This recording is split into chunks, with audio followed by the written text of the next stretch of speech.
9 hikers disappeared in the Russian wilderness in 1959. What they left behind defies all logic. This is the beginning of one of the most baffling cold cases in history, and it starts not with their deaths, but with their mission. The Dyatlov group consisted of 10 skilled hikers, students and graduates from the Ural Polytechnic Institute. They were no amateurs. These were elite Soviet explorers, certified to handle Category 3 treks, the most dangerous kind. Their leader, Igor Dyatlov, was just 23, but highly respected. Joining him were athletes, engineers, and outdoorsmen. Some had served in the military, others were physics and radio majors.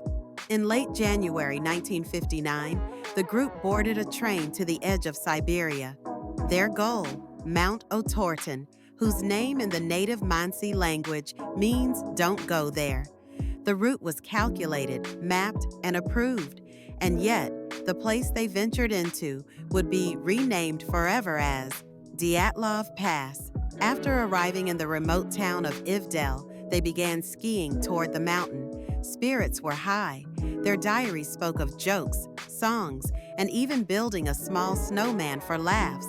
But one hiker, Yuri Yudin, fell ill. His chronic rheumatism flared up. With regret, he turned back.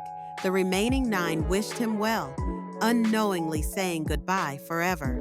From there, the rest of the group disappeared into the frozen peaks. The last confirmed sighting was on January 28th. Their final journal entries were dated February 1st, describing setting up a tent on the slope of Kholat Shekhol, literally Mountain of the Dead. When they didn't return by February 12th as planned, concern quickly escalated. Families pushed authorities to act. After days of silence, search teams were deployed. First students, then military and police. On February 26th, searchers found something strange: the hiker's tent, torn from the inside out. It was partially buried in snow. Inside, their boots, clothing, and supplies were untouched, as if they left in a sudden panic. Tracks led away, barefoot, in socks. Some showed deep footprints, others barely pressed into the snow, as if the person was walking calmly. The first 2 bodies were discovered near a cedar tree under a thin layer of snow. They were almost naked, lying side by side. One had burns on his hands. Branches above were broken, suggesting they'd tried to climb the tree, possibly to escape something or to look for the tent in the dark. 3 more bodies were found between the tent and the tree, as if they'd died trying to crawl back.